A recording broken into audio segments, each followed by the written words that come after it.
Has Final Fantasy XIV killed World of Warcraft? Has the Western King of MMOs been dethroned by the Eastern Prince? Has the clickbait title got this video more views than normal? Let's find out. Ladies and gentlemen, welcome. I'm Josh Hayes.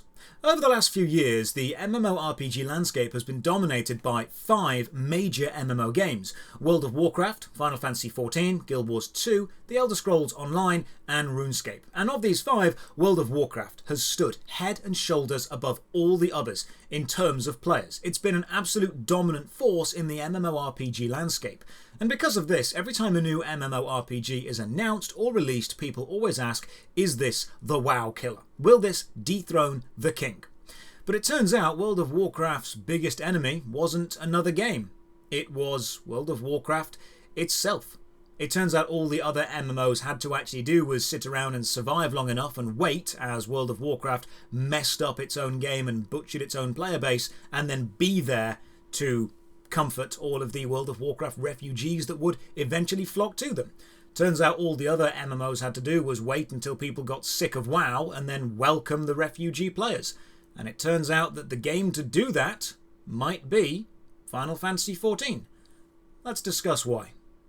Before we begin, consider dropping a like on the video or subbing to the channel for more MMO stuff. Ring the bell so you get all the future videos, and a big shout out to the Patreon supporters. It is getting close to another font size reduction. More on this at the end. For now, let's begin. Let's start by discussing the idea that World of Warcraft can be killed, and if that were possible, how would it happen, because it's a rather strange phenomenon. Right now, there are multiple MMOs all surviving. The big 5 and many smaller ones, and even if an MMO isn't number 1, it can still have a player base and make money. So it's not a case of there can be only one. MMORPG games aren't Highlanders. However, MMOs are games that people invest years of their life into. They're often so big they take hundreds or thousands of hours to fully explore, and so people want to pick the right one. This means not just finding a game they enjoy, or a game their friends play. It also means, and this is extremely important to a lot of players, finding a game that will definitely survive. No one wants to play a dying or dead MMO, because then your years of investment in your character might be taken away if the game does shut down. This puts MMOs into a really dangerous position. If people think your game is dying, people won't play it. And if people don't play, the game dies. It's a cycle, a horrible death spiral that's hard as hell to recover from, if possible at all. If you run an MMO, the last thing you want is the public to think your game is dying, because that could cascade very quickly into a massive player exodus. So multiple MMORPGs can coexist together. In fact, some would consider this essential for the genre to continue because competition breeds excellence. World of Warcraft is in no danger from other games simply existing, but if people think your game is dying, this can potentially start an almost unstoppable cycle. New players will Google your game and see people saying it's dying and so not join the game. And because new people aren't joining the game, your game ends up dying. It becomes this absolute domino effect of as soon as the public think it's not worth getting invested in, the public don't invest in it. And then the current player base realise there's no new blood coming into the game begins to stagnate and slowly die off. MMORPGs need to hit a critical mass of players on release to be enjoyable for the first few weeks, and then maintain this critical mass of players every expansion, every year, as they go on to remain enjoyable for both the people who are playing them now and the new people they want to come and join them. And while World of Warcraft may still be one of the strongest, most played games of all time, dropping from the number 1 spot to the number 2 spot, that's a pretty big signal. That's a pretty big indicator that the king is not untouchable. That World of Warcraft, that has enjoyed genre dominance for so long, might be floundering. And while it's not an unplayed game, while it's not a dead or a dying game, dropping from 1 to 2, that could start the first domino falling. So surely to beat World of Warcraft, all you need to do is release an objectively better game. Well, no, not really, because you're not just trying to get people to play a game. You're trying to remove people from an established culture and move them over to yours. I've already discussed why you can't kill World of Warcraft on my other videos. An MMO game isn't just a video game. It's a community, millions strong. It's a subculture. a friendship group, a clan, a guild, a personal connection to your character and the adventures they've been on. When you invest years of your life into anything, you form an emotional connection with that thing, and breaking that connection can be extremely difficult. It's the same as anything: a favourite TV show, a favourite band, a favourite person. Even if something objectively better comes along, you might not like that thing more. Even if they change over the years for the worse, the emotional connection will stay. Very few people can completely emotionally disconnect and drop years of bonding for something else. If a new MMORPG released today that was superior to every single MMO on the market in every conceivable way, it still wouldn't get all of the players, because people would stick to what they know and what they've come to love. We are emotional creatures. We get attached to things, even if we shouldn't. So a new game has to be not only great in terms of mechanics and graphics and player involvement, it needs to be so unimaginably great it actually destroys years of emotional build-up and commitment to other games and brings an established community over to it, which is just extremely unlikely to happen. There's similarities between playing an MMO you hate just because you've played it for so long and staying in a job you hate, or being friends or in a relationship with a person you hate just because it's familiar and you've got history. It's comfortable in an awful way. It's a habit. In some cases, it becomes an addiction. So killing World of Warcraft isn't just a case of making a better game. It's a case of overcoming years of entrenched emotional bonds and personal connections. It's trying to get people to quit an addiction, because to many people that's exactly what World of Warcraft is, and this doesn't actually happen very often.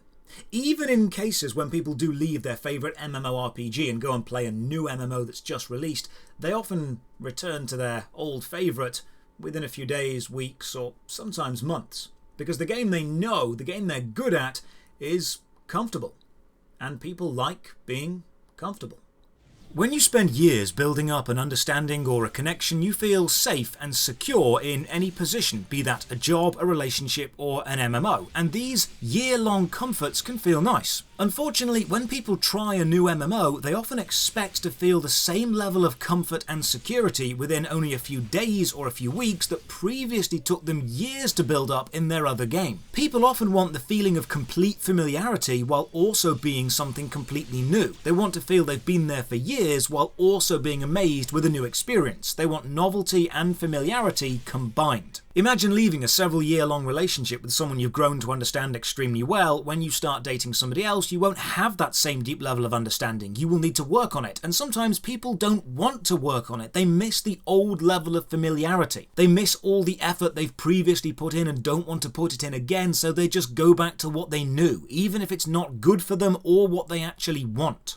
So if World of Warcraft is more than just a game, surely making another game isn't going to kill it, and that's absolutely right. World of Warcraft is a community, a personality. It is a hobby, a habit, in some cases an addiction. It is a personal love, a history, a memory. It's part of who you are, and a new game existing or being made isn't going to delete all of that. No other game is going to be responsible for destroying Warcraft's community. No other game is going to be responsible for tainting your memories of it. No other game is going to make World of Warcraft worse. Only World of Warcraft can do that to itself. And that is what we are seeing starting to happen.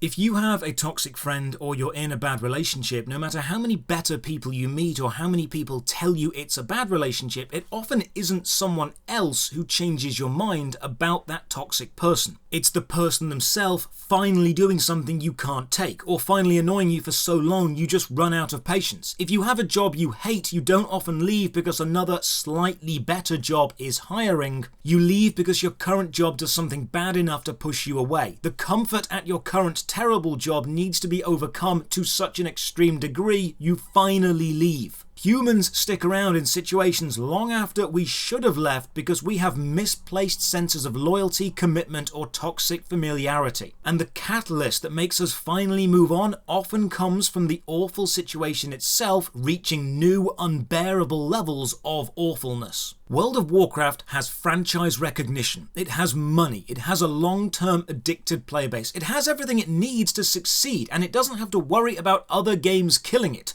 It does have to worry, however, about it slowly killing itself. The most successful update World of Warcraft has released in the last 5 years was World of Warcraft Classic. This means the best received update was the removal of 17 years of updates. The current staff of Activision Blizzard today, working on World of Warcraft right now, are not the original Blizzard staff of 2004. The team that made World of Warcraft originally are long gone. They've been replaced with cash shop mounts, account boosts, and lackluster expansion packs. World of Warcraft's subscriber base has been dropping at a consistent rate. It's actually dropped 41% since the latest expansion pack, Shadowlands, launched. Players return for the launch of a new expansion, play through it, and then leave. Why don't they stick around? It's because they're caught in the abusive gaming cycle of hoping it will be as good as it used to be, hoping it will be the experience they remember, and then realizing it just isn't. No single game has done more damage to World of Warcraft than World of Warcraft. And just like every bad relationship, every awful job, every toxic friendship, we are starting to reach the breaking point, and even the strongly addicted and franchised players are starting to leave. Asmongold, the world's largest World of Warcraft streamer, started playing Final Fantasy XIV, and it was his most viewed stream in months. Jesse Cox put out the video 15 years of WoW versus 1 year of FF14, and WoW refugees flocked to it. There was even a game report recently saying the daily active player count for FF14 was closing the gap on World of Warcraft and was poised to overtake it very soon. Ultimately, World of Warcraft hasn't been taken down by another game releasing and being better than it. World of Warcraft has been damaged, harmed, and is starting to be taken down by World of Warcraft no longer being as good as World of Warcraft once was. If you want to imagine this situation without any of the emotional bonds, without the sunk cost fallacy, without any pre-established connections, imagine this. Imagine World of Warcraft and Final Fantasy XIV both didn't exist. You have no history with them. No one does. No one's heard of them before.